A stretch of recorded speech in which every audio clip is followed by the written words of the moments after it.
সোমবার পূর্ব বর্ধমান জেলার শহর বর্ধমানের বড়নীলপুর গণেশ পুজো কমিটির পরিচালনায় সার্বজনীন শ্রী শ্রী গণেশ পুজোর খুঁটি পুজো অনুষ্ঠিত হয়।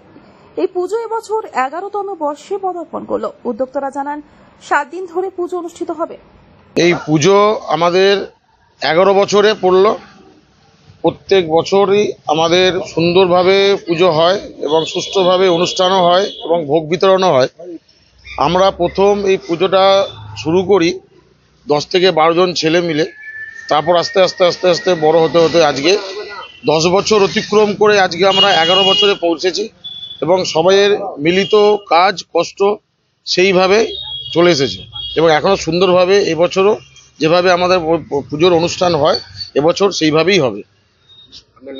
আমার নাম হচ্ছে বিশ্বজিৎ দাস। কদিন থাকছে পুজো? এবারে পুজো থাকছে আমাদের 7 দিন পুজো থাকছে। ব্যুরো রিপোর্ট, আনন্দ বার্তা।